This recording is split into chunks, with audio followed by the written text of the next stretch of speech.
Signals. Signals are used in Unix systems to notify a process that a particular event has occurred. So, signal is a notification. A notification or a message that is sent to a process to inform it that some event has occurred.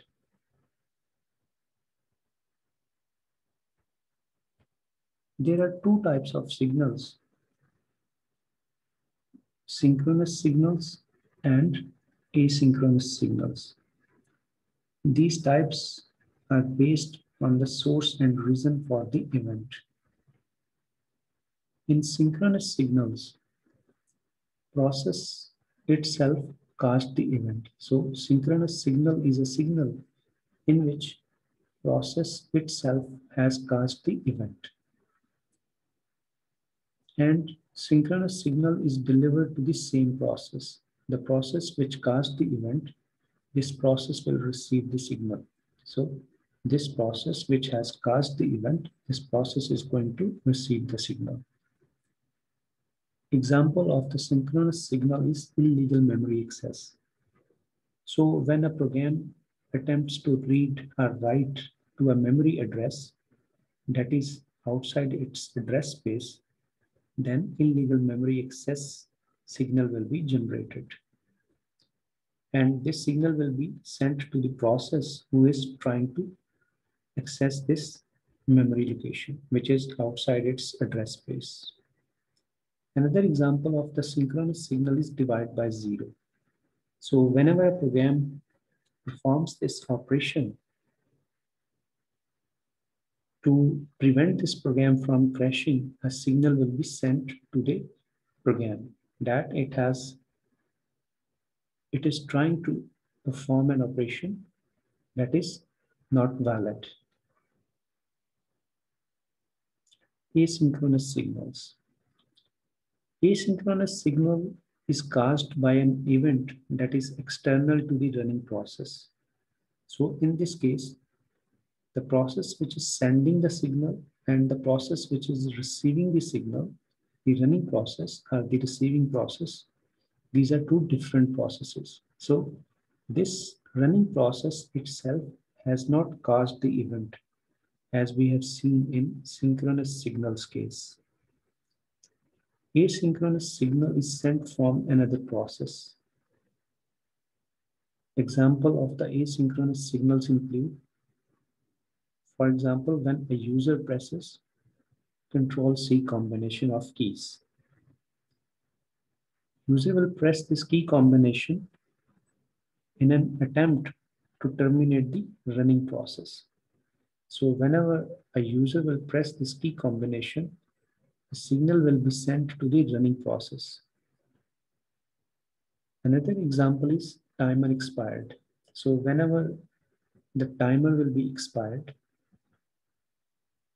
a signal will be sent to the running process that its time limit has exceeded. Signal handling. No matter whatever is the type of the signal, either it is synchronous signal or asynchronous signal, a signal handler is used to process the signals. So a signal will be processed using a signal handler. And the process to handle a signal is same for both synchronous and asynchronous signal. That is, in the first step, a signal is generated by a particular event.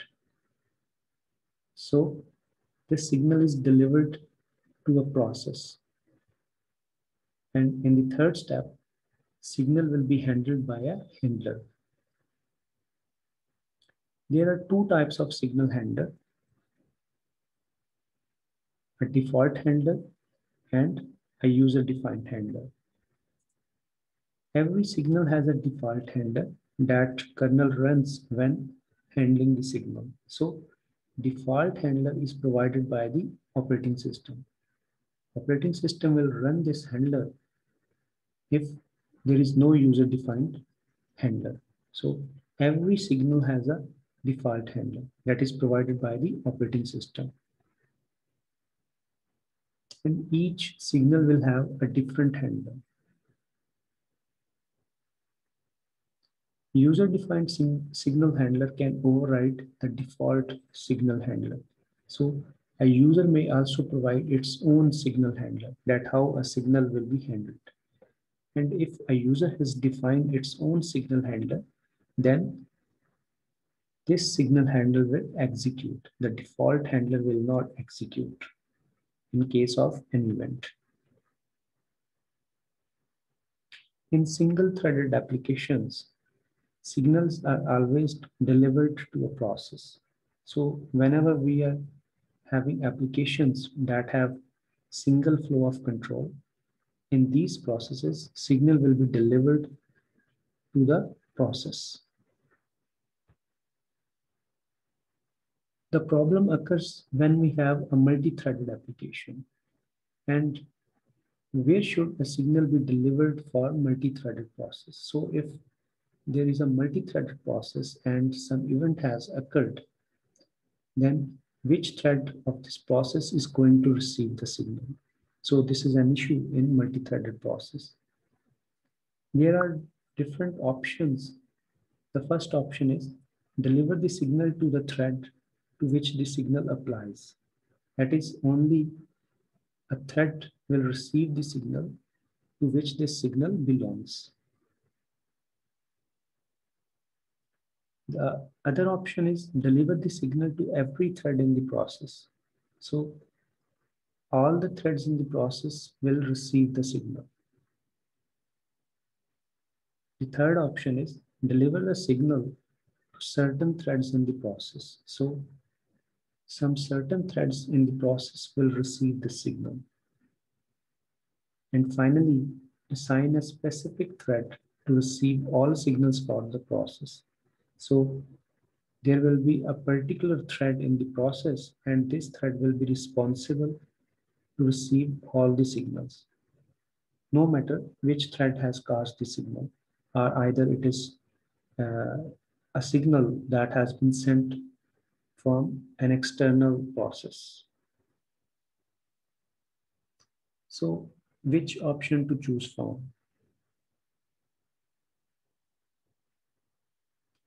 The method for delivering the signal depends on the type of the signal generated. As we have seen, the signal types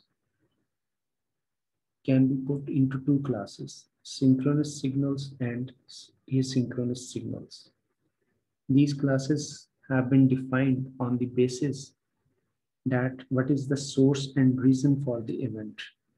So we can deliver the signal based upon the types of the signal generated, that either it is a synchronous signal or asynchronous signal. In case of synchronous signals, the signal will be sent to the thread who caused the signal. So whenever it is a synchronous signal, that is process itself has caused the signal, and definitely there is some particular thread in the process that has caused the signal. So the signal will be sent to the same thread who has caused the event.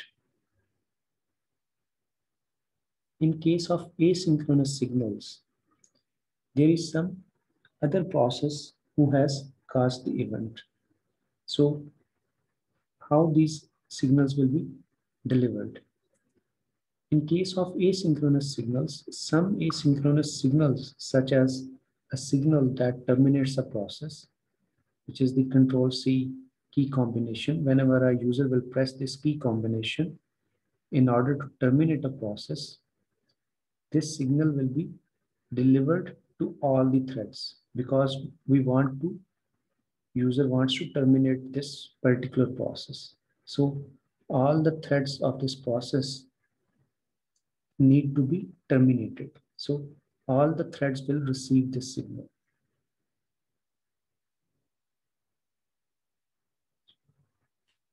In other cases, allow a thread to specify which signal it will accept and which it will block. So in some Unix operating systems, there is a thread, and every thread can specify in multi-threaded application, every thread can specify that what type of signals it will accept and what type of signals it will block, meaning it will not accept the signals. So the signal will be delivered to those threads which are not blocking the signal. So this signal will be delivered to only those threads who are accepting the signal. And the threads which are blocking the signal, they will not receive this signal because they will block this signal. So if there are number of threads who are accepting the signals, in that case, which particular thread will accept the signal, to which thread it will be delivered. Now, usually the first non-blocking thread will receive the signal.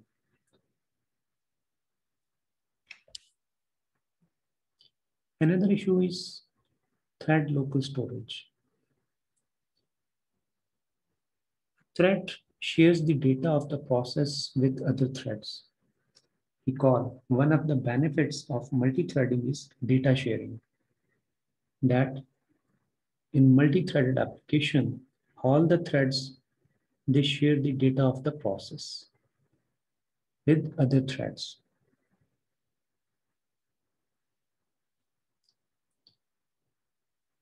However, some data may be private to a thread. So there might be some data which is private, and this thread doesn't want to share this data with other threads because it is private to this particular thread. So in this case, we need thread local storage.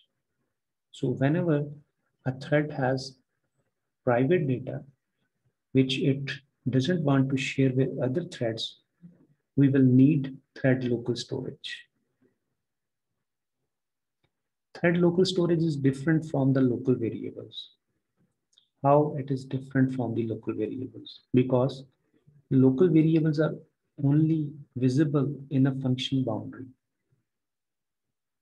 Within the function body, we can access the local variables. And outside this function body, or in other words, outside the scope of the function, we cannot access the local variables.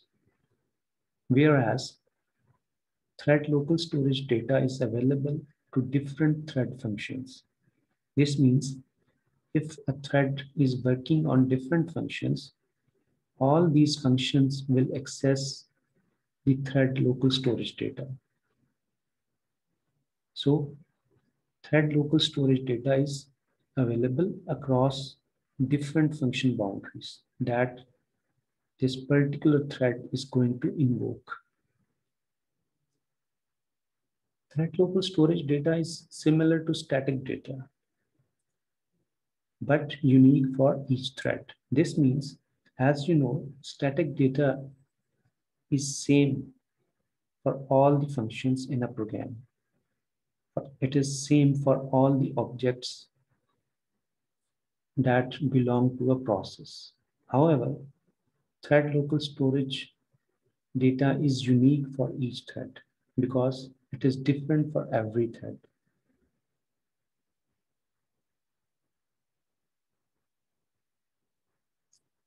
Windows application programming interface, POSIX threads, and Java API.